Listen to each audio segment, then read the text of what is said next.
నమస్కారం వేదప్రియ గారు. హే సిరిలు, నమస్తే నాన్న.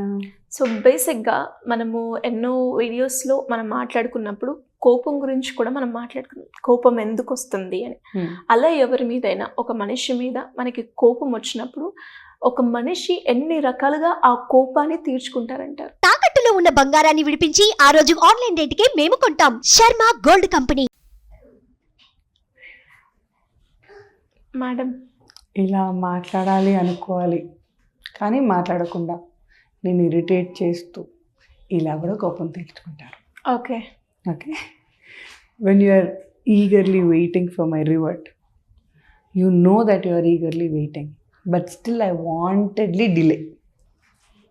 One way. ఓకే, ఇది ఇట్ ఎక్స్ట్రీమ్, అట్ ఎక్స్ట్రీమ్.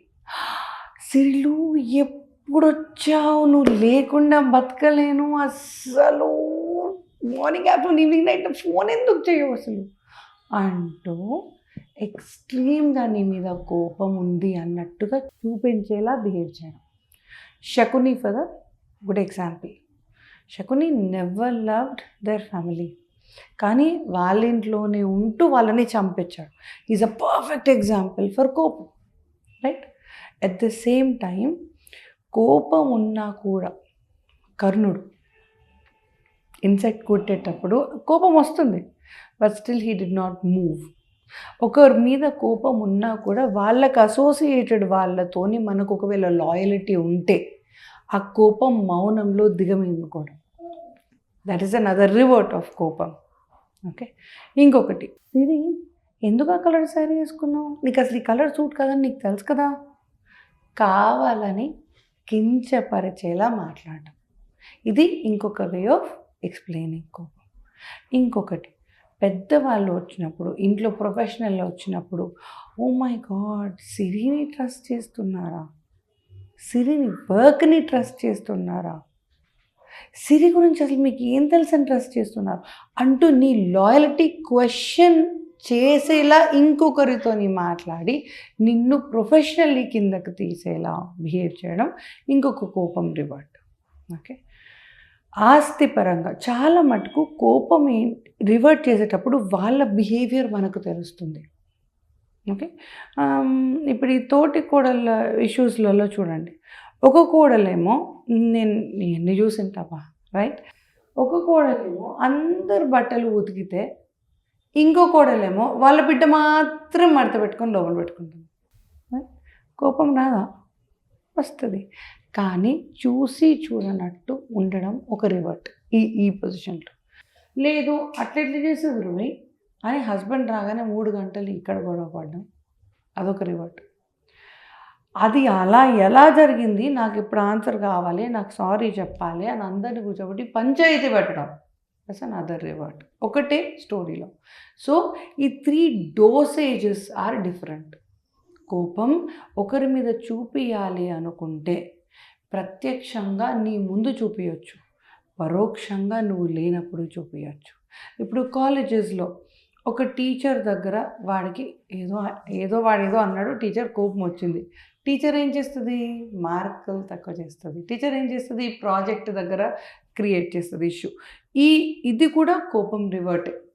అంటే ఒక్క స్థాయికి వచ్చిన వాళ్ళు స్ట్రైట్గా కోపం చూపించలేక వెనక నుంచి వెన్నుపోటుపోయాడు. Okay, that is one way. So either you are transparent about it or accepting about it, or you are not accepting it, and so you prove it in another way. Okay, ఇది displacement అని కూడా అంటారు సైకాలజీలో. అంటే అత్త మీద కోపం దుత్త మీద చూపడం టైప్. నాకు నీ మీద కోపం ఉంది కానీ నిన్నేమనలేను కాబట్టి బిడ్డలను కొడతాను. ఇండియాలో బిడ్డలు కొట్టేదానికి 8 out of 10 times మొగుడిని కొట్టలేక, అత్తని ఏమనలేక, ఇంకోరి మీద కోపం చూపించలేక ఆఖరికి అవన్నీ బిడ్డ ఈప్ మీద కనిపిస్తాయి. Okay, this is another way of revert. కోపం ఏ లెవెల్లో ఉంది అంటే డీప్గా మీతో ఏం చెప్పలేక వాళ్ళు సూసైడ్ చేసుకునే వాళ్ళు కూడా ఉన్నారు. ఓకే, అంత దూరం కూడా పోతుంది కోపం. అది కూడా కోపమే. ఓకే, సో ఆ కోపంతో you have different behaviour associated to it.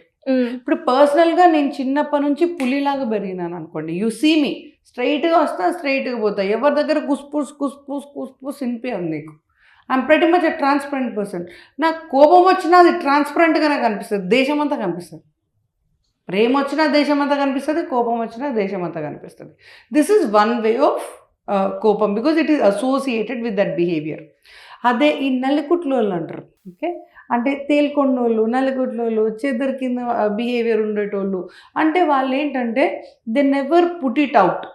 ఎక్కువ మటుకు వన్నమంద కోడళ్ళు అట్లాంటి విమెన్లు బిహేవియర్ తొందరగా బయటపడుతుంది. కాబట్టి వాళ్ళు కోపం ఏంటిది అన్నది అంటే, ఇప్పుడు సపోజ్ అత్తకి ఇది ఇష్టమని తెలుసు అనుకో, కావాలని అందరికీ పెట్టేసి అక్కడ లేకుండా చేయడం.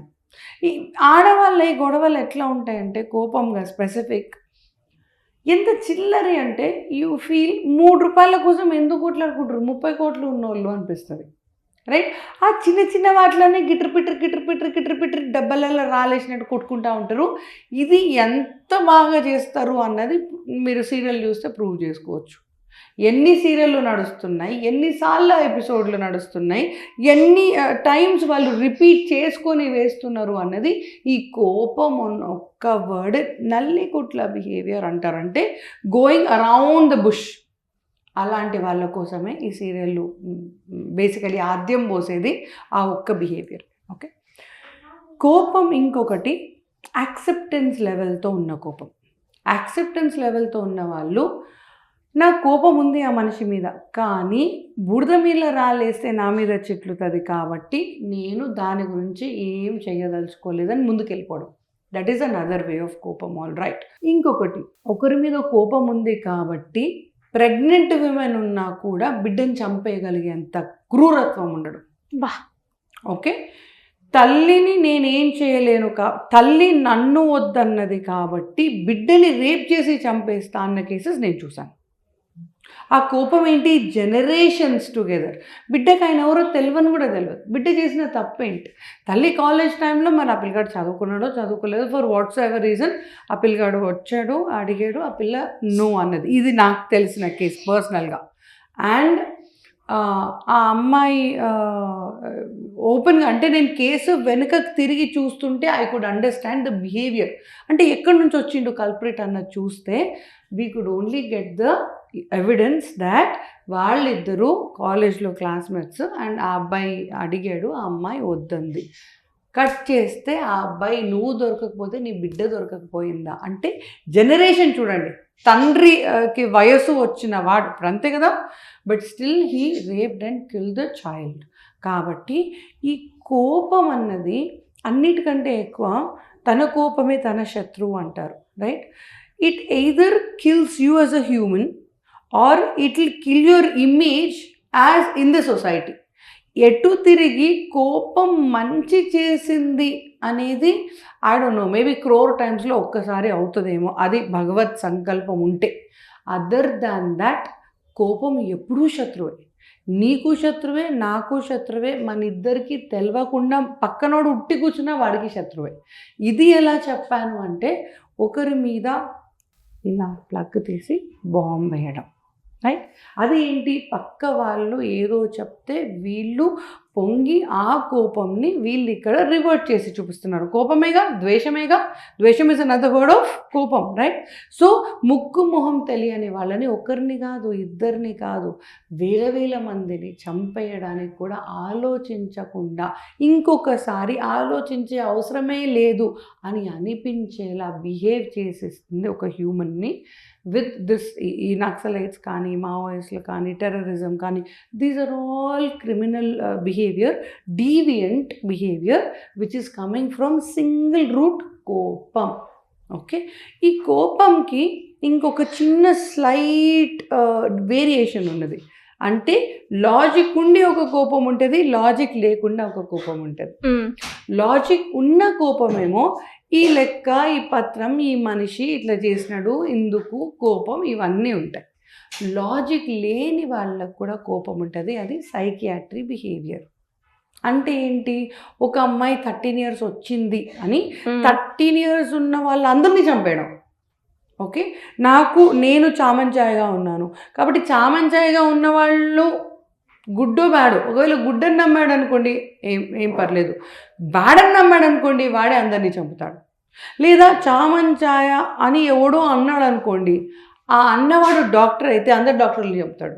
ఇలా లెక్కపత్రం లేకుండా కూడా బిహేవ్ చేస్తారు సైకిక్గా. ఇది కూడా కోపమే, ఆ వేరియేషనే. ఓకే, ఇంకొక కోపం, మనిషి తల్లి బిడ్డను పెంచేటప్పుడు ఆద్యంగా ప్రతి బుక్కలో ఒక మనిషి మీద కోపం పెట్టి ఆ బిడ్డని అస్త్రంగా మార్చి ఒక ఫ్యామిలీ మీద వేయడం. ఇది టెర్రరిజంకి దీనికి చాలా సిమిలర్ బిహేవియర్ ఉంది. కానీ ఈ టెర్రరిజం మావోయిస్టులు అనేదేమో పెద్దవాళ్ళు, ఇదేమో తల్లి చిన్న బిడ్డ. అంటే the scale of the damage would be small but the procedure is same. Okay, so ఇన్ని రకాల కోపాలలో మీరు ఏ కోపం ఎంచుకుంటున్నారు అన్నది క్వశ్చన్ అయితే, బాబోయ్ నాకు ఏ కోపం వద్దు అన్నది ఒకటే మీ ఆన్సర్ లాగా ఉండాలి. కోపం అన్నది మనకు వద్దు అని డిసైడ్ చేసుకొని దాన్ని తీసి ఒక బాక్స్లో పెట్టి లాక్ వేసేయండి. Good luck to you. నిజంగా కొన్ని సిచ్యువేషన్స్, కొన్ని ఫ్రెండ్స్ బ్రేక్ అవ్వడానికి కావచ్చు, రిలేషన్షిప్ బ్రేక్ అవ్వడానికి కావచ్చు, కోపం is one of the main reason అని కూడా చెప్తూ ఉంటారు. ఇలా ఎవరైనా కూడా కోపంతో సఫర్ అయ్యి యాంగర్ మేనేజ్మెంట్ కోసం కావచ్చు, లేదంటే డిప్రెషన్ కావచ్చు, ఫ్యామిలీ పరంగా లేదు అంటే రిలేషన్షిప్ పరంగా ఎలాంటి ఇష్యూ ఉన్నా మిమ్మల్ని ఏ రకంగా అప్రోచ్ అయ్యే ఛాన్స్ ఉందంటారు? ఏమండి, కోపం అనేది వస్తుంది అంటే స్వతహాగా జెనెటికల్ ఇష్యూ ఉంటే కూడా వస్తుంది. అసలు ఎందుకు కోపమో తెలియకుండా కోపం వస్తుంది. ఓకే, అది ఒకటి. కొలాటరల్ డ్యామేజ్ అని ఇంకొకటి ఉంది. అంటే ఇంకెవరు మనం కావాలని చిడాయిస్తేనో, మనం ఏం చెయ్యలేక వాళ్ళ మీద, రైట్? ఈ కాలేజ్ కేసెస్ ఎన్నో చూస్తాం, బుల్లింగ్ కేసెస్ అని. ఏం చెయ్యలేక వాళ్ళ మీద, వీళ్ళకి కోపం తగ్గక గోడ మీద కొట్టడాలు, చేతును కొట్టుకోవడాలు, టీవీ బద్దలు కొట్టడాలు, సెల్ ఫోన్లు అయితే ఎండిపోయినావు నా కేసెస్లో. ఓకే, అలా కోపంని ఇంకొక దగ్గర మీరు తీస్తున్నారు అని మీకు అనిపిస్తే ఫోన్ తీయండి, డయల్ చేసేయండి. అసలు ఆలోచించే అవసరమే లేదు. ఫోన్ ఎందుకు తీయట్లేదు, డయల్ ఎందుకు చెయ్యట్లేదు అని అప్పుడు అవసరమైతే వాడతానేమో కోపం నేను. But other than that you never want to use it. అంటూనే ఒక్క మాట, మంచికి మంచి, చెడుకు చెడు. ఎవరైనా మనకు చెడు చెయ్యాలి అనుకుంటే మాత్రం వాళ్ళ మీద కోపం చూపించకపోవడం కూడా తప్పే. సో ఆ కోపం ఔషధంలాగా ఎవరి మీద వాడాలి అన్నది ఆలోచించి, ఎంతవరకు డోసేజ్ ఎంతవరకు వాడాలి అన్నది ఆలోచించి కాదు, డబల్ ఆలోచించి యూస్ చేయండి. ఈ రెండు ఈక్వేషన్స్ మాత్రం మీకు క్లారిటీ లేదు ఆర్ డబుల్ కన్ఫర్మేషన్ ఉంటే బాగుంటుంది అనిపిస్తే ఫోన్ తీసి డయల్ చేయండి. You can just come walk in to Suman TV and me and Siri will love to help you. Thank you madam, thank you so much. నమస్తే సిరిలో.